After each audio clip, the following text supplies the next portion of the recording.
რუსთავში კი საგზაო ინფრასტრუქტურა კიდევ ერთ ლოკაციაზე სანაპიროს ქუჩაზე ეწყობა. პროექტი ჯამში 4 ქუჩას მოიცავს: ფალიაშვილის, მარჯანიშვილის, კლდიაშვილისა და სანაპიროს ქუჩებს. ამ დროისათვის სამუშაოები 3 ლოკაციაზე მიმდინარეობს. სანაპიროს ქუჩაზე 3300 კვადრატულ-მეტრზე დაიგება ასფალტის სამფენიანი საფარი, მოეწყობა სანიაღვრე სისტემა, ტროტუარები და გარე განათება.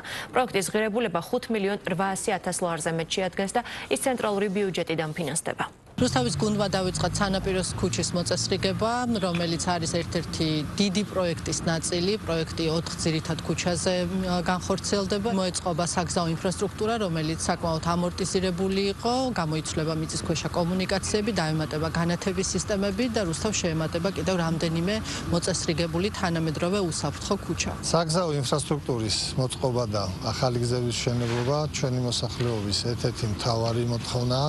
ამ ეტაპზე ქალაქში ერთ-ერთი მნიშვნელოვანი პროექტის მორიგი ეტაპი დავიწყეთ, რომელიც ჩვენმა გუნდმა სწორედ მოსახლეობასთან შეთანხმებით და ქალაქის განვითარების სტრატეგიის შესაბამისად დავგეგმეთ.